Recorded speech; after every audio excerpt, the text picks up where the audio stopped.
Hello les rêveurs, j'espère que vous allez bien et aujourd'hui j'avais envie de vous proposer une vidéo sur les pierres qui vont vous aider à agir, à entrer en action et également à stimuler votre énergie après ou pendant une période de convalescence.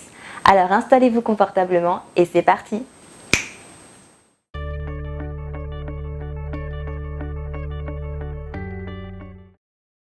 Dans notre société, on peut constater qu'il peut être difficile de nous ancrer.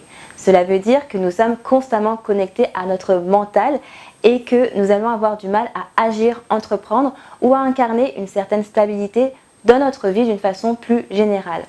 La plupart du temps, notre énergie se situera au niveau de cette sphère-ci, donc au niveau de la tête, et non dans le reste ou dans l'ensemble du corps. Le manque d'ancrage est souvent relié à une activité cérébrale trop intense. Et ça depuis tout petit parce qu'on nous demande de penser, de philosopher, de réfléchir. Penser, philosopher, réfléchir. Penser, réfléchir. Voilà quoi. Il y aura bien évidemment d'autres facteurs qui empêchent l'ancrage comme les drogues ou bien la fuite dans les rêves, donc dans son imaginaire. Je vous invite d'ailleurs à lire mon article « Comment trouver son point d'ancrage » que je vous partage en barre d'infos. L'idée sera donc de travailler sur les 3 chakras inférieurs, racines sacrées et plexus solaire, pour fluidifier votre énergie et l'équilibrer dans l'ensemble du corps. Aujourd'hui, on va se concentrer sur le chakra racine qui représentera nos bases et nos fondations. On le reliera notamment à la sécurité, à la survie, au foyer et également au bien-être. Et quand ce centre énergétique est bloqué, on observe une certaine fragilité au niveau des membres inférieurs, pieds, jambes, genoux et hanches, accompagné de fatigue chronique, de perte de vitalité et également d'une forme d'apathie. On va donc pouvoir travailler sur votre vitalité avec le jaspe rouge qu'on retrouve juste ici. Donc c'est une pierre qui est associée aux divinités pour les Amérindiens et qu'on retrouvera essentiellement en provenance de Madagascar et du Brésil.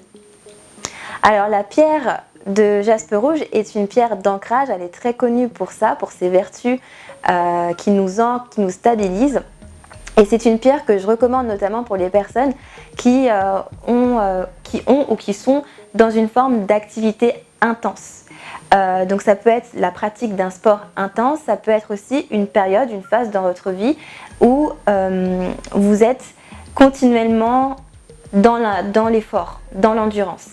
Donc c'est une pierre qui va vous permettre justement de vous soutenir dans votre endurance, peu importe ce que vous traversez, des difficultés financières, un travail prenant, elle vous permettra vraiment d'asseoir votre énergie et de continuer d'avancer. D'un point de vue plus spirituel, le jaspe rouge vous permettra de travailler sur les problèmes d'incarnation et d'existence. Donc toutes les personnes qui vont avoir des peurs reliées à leur propre existence, j'ai peur d'exister, j'ai peur de prendre place, c'est une pierre qui va vous insuffler cette énergie pour vous ancrer sur terre. Également pour les personnes qui ont des formes de fuite dans les rêves ou des personnes qui ont une forme de fuite dans les drogues, elle permettra de vous ancrer sur terre et également de stimuler l'énergie aussi du cœur pour revenir vers l'amour de la vie. Sur le plan énergétique, elle développera votre énergie yang, donc pour les personnes qui sont en excès de yin, qui sont plutôt dans la procrastination, qui ont du mal à agir, qui sont plutôt passives, elle vous permettra de rentrer justement dans cette action et également elle développera votre courage, votre détermination et votre ténacité. Donc c'est vraiment une pierre à avoir et à travailler sur soi. Ensuite, en deuxième pierre, qui va pouvoir vous aider à vous booster et aller de l'avant, vous allez retrouver l'hématite. L'hématite, c'est cette pierre-ci et on la retrouve un peu partout dans le monde et même sur la planète Mars. Et c'est une pierre qui est très connue de par sa teneur en fer puisqu'elle est essentiellement composée de fer. Donc c'est une pierre qui conviendra très bien aux personnes qui ont des carences en fer, aux personnes qui se plaignent aussi souvent de fatigue chronique. Il suffira de la poser directement sur votre corps et elle permettra de stimuler les apports en fer et du coup de gagner en vitalité et en vivacité.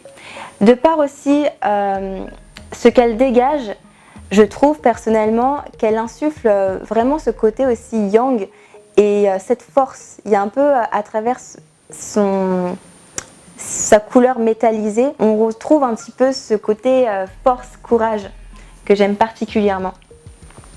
Et si vous êtes fan d'ailleurs de combos et de duos, vous pouvez associer le jaspe rouge et l'hématite ensemble pour renforcer votre système immunitaire ou tout simplement pour travailler sur votre esprit de combativité. Pour l'hématite, privilégiez d'ailleurs les bijoux, donc pendentifs, bracelets ou colliers, pour maximiser les bienfaits de la pierre tout au long de la journée. En dernière pierre et moins connue, on va retrouver la lingam de Shiva. La lingam de Shiva qu'on retrouve ici est une pierre sacrée en Inde et effectivement elle apporte une dimension sacrée puisqu'elle va travailler sur le chakra sacré et le chakra racine.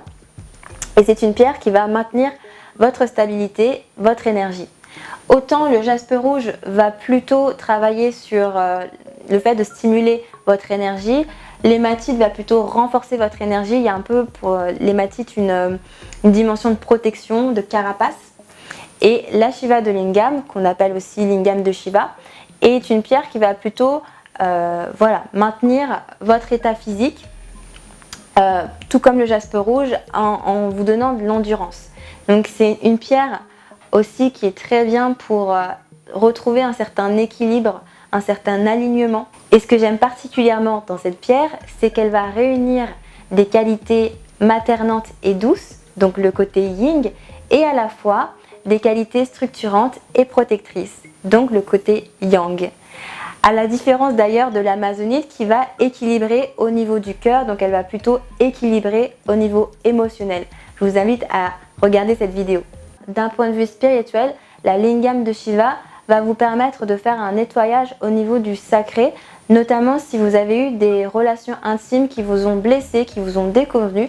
Elle permettra de faire un nettoyage des mémoires accumulées au travers du temps. Voilà, c'était tout pour moi. J'espère que cette vidéo vous aura plu et vous retrouverez ces 3 pierres-ci dans la boutique. Je mets le lien en barre d'infos. N'hésitez pas à liker, à partager et je vous dis à bientôt pour de prochaines actualités sur votre bien-être. Ciao!